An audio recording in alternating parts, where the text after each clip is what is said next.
Bonjour, nous recevons l'écrivain Jacques Mazot. Bonjour.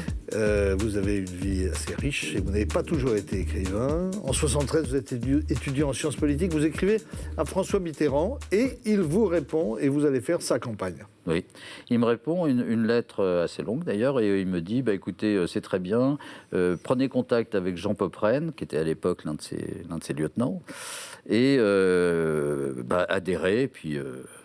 Vous entrez dans la galaxie socialiste et donc vous allez faire cette campagne qui sera un échec, mais ensuite, en 81... Un bel échec, ouais. Une leçon de vie, parce que Mitterrand avait dit à l'époque, bon écoutez, on a perdu la bataille, mais on va gagner la guerre un jour, et on se remet au travail.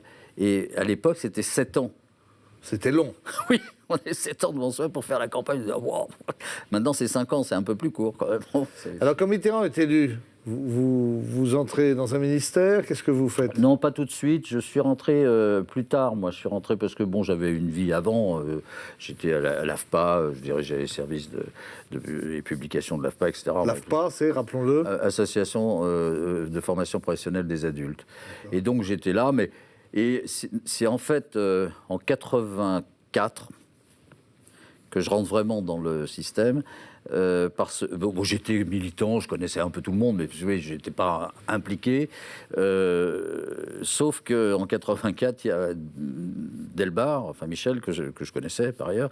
Et il se trouve que j'étais en voyage de noces en Chine. Alors, on avait été viré de l'ambassade à l'époque. On nous a dit écoutez, débrouillez-vous, hein, parce qu'on avait demandé que débrouillez-vous, on n'est pas. Bon. Et le lendemain, il m'envoie une limousine, les gars. Donc, je suis avec ma femme, j'ai dit, c'est ce truc. Alors, j'étais un peu grunge, vous voyez, cheveux longs, tout le bazar.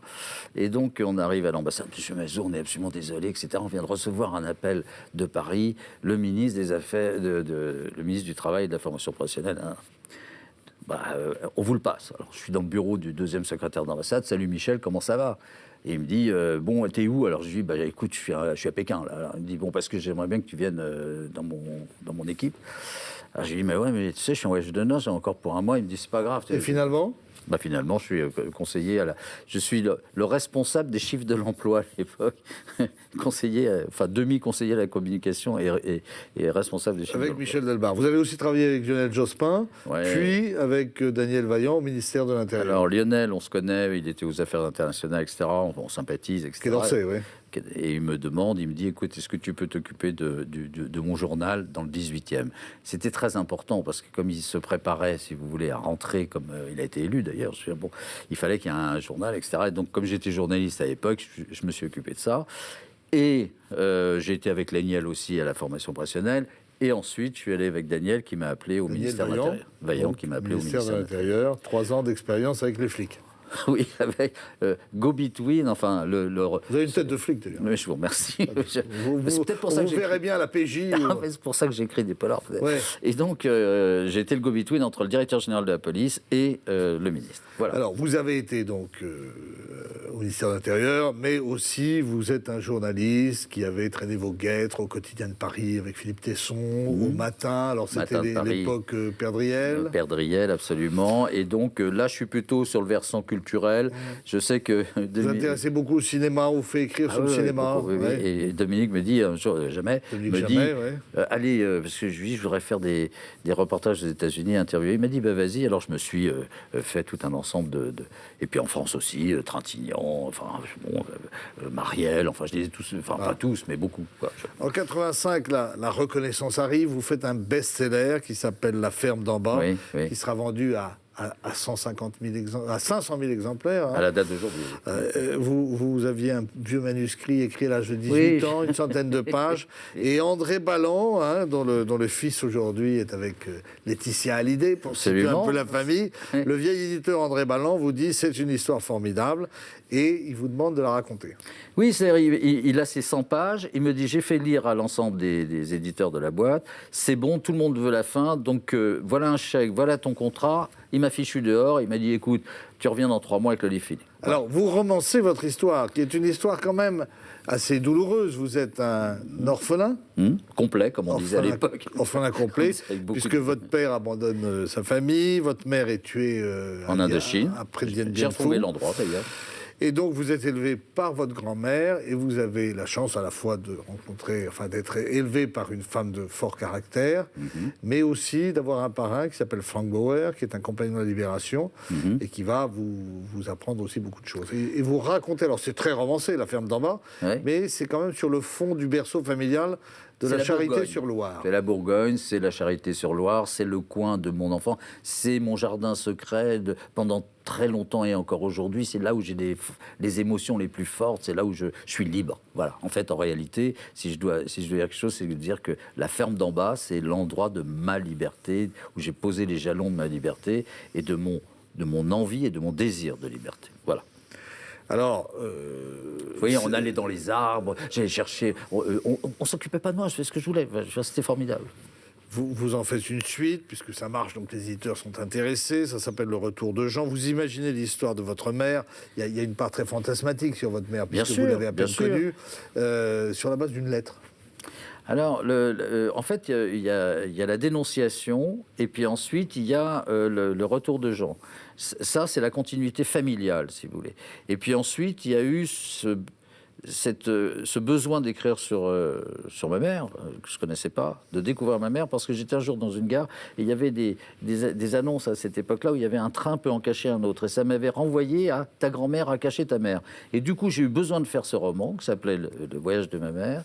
J'en ai parlé avec Denis Tillina, parce qu'à l'époque, j'étais à table ronde, qui m'avait gentiment, parce qu'entre deux éditeurs, m'a dit bah, t'as qu'à venir chez moi le temps que t'en trouves un autre, parce qu'on était politiquement assez éloignés, mais néanmoins amis. Et donc, il me dit, écoute, fais donc un roman avec ce que t'as. Et comme j'ai quelques lettres, quelques machins qui traînaient sur ma mère, j'ai raccordé tout ça. Puis voilà. Donc, les femmes de votre vie, finalement, ont été une source d'inspiration. Vous ferez après Jusqu'à la mer, qui est un livre sur votre rapport à cette grand-mère granitique, comme vous me disiez. C'était un hommage à ma grand-mère, qui a été une femme courageuse.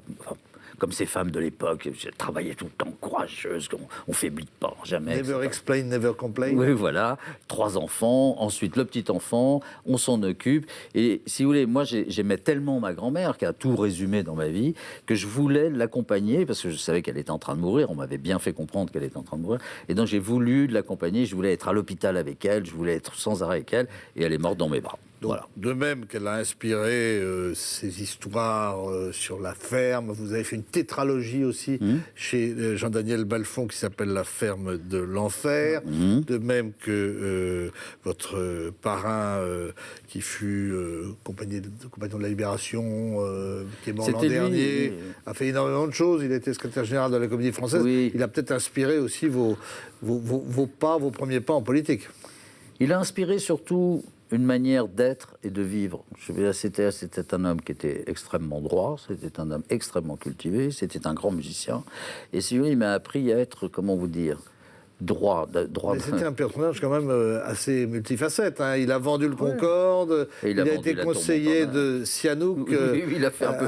Oui, c'était un homme, si vous voulez, d'aventure. Prolix. Avec un S, d'aventure. Bon. Voilà. Alors, on vous reçoit, et j'y viens, mais je voulais quand même un peu planter le décor. Merci. On vous reçoit pour La Baie des Trépassés, donc une intrigue policière qui se passe à la Pointe du Raz, crime d'un psychopathe ou pas. Vous vous baladez dans certains milieux interlopes, ça va du rock breton aux trafiquants de vidéos porno.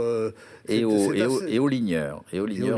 Donc pour les pêcheurs de bar. C'est assez cru comme écriture, finalement. C'est un livre qui est assez ancré dans la réalité. Oui, c'est-à-dire qu'en réalité, ça se passe... J'étais à Brest, d'ailleurs, pour des raisons professionnelles, et je me balade, j'ai un peu de temps, je dis, tiens, je vais louer une voiture, je vais me balader. Et donc, je suis allé à la baie des Trépassés, je tombe sous le charme, parce que vraiment, cette baie avec un hôtel au milieu, rien.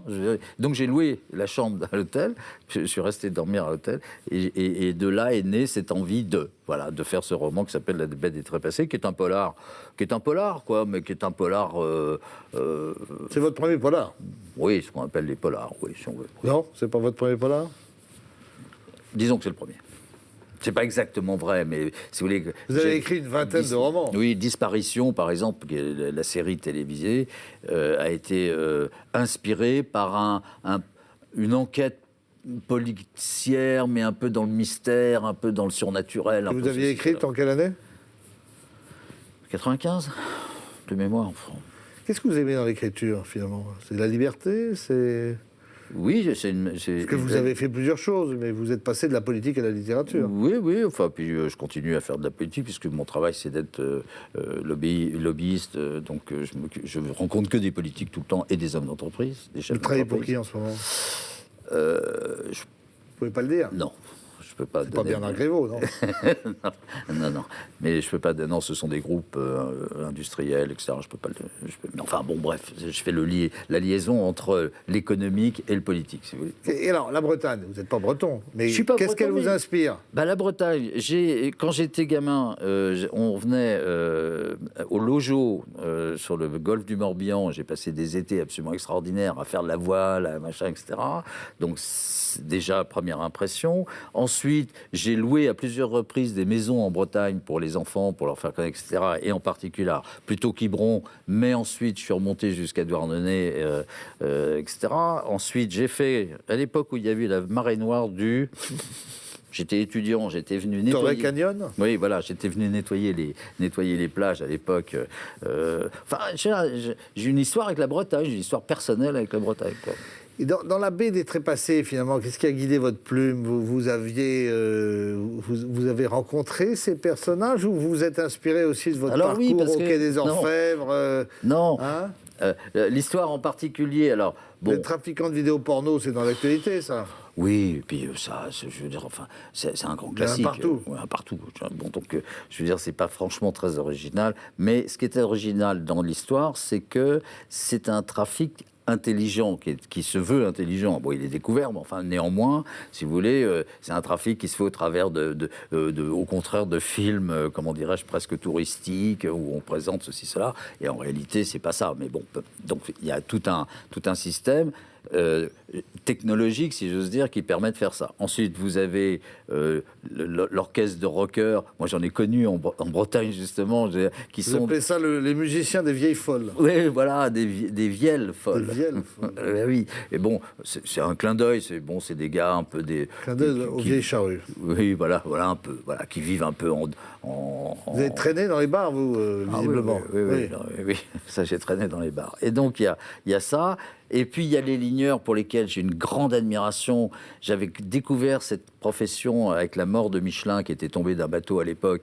J'avais trouvé ces gars qui partent tout seuls avec un chalut dans un bouillon épouvantable pour aller nous chercher des bars. Bon, je trouvais ça extraordinaire. Donc, tout ça, j'en ai fait, si vous voulez. J'ai secoué le panier à salade. Si vous avez écrit dans votre hôtel, à la Pointe du Rhin? Oui, on est parti. Enfin, en tout cas, les premières impressions, quoi. Parce qu'après, moi, je fais toujours des repérages. Donc... Bon, Jacques Mazot, merci. Je vous conseille ce très bon polar, La baie des Trépassés, et on se revoit la semaine prochaine avec un nouvel invité sur TBO et TB Sud. À très vite.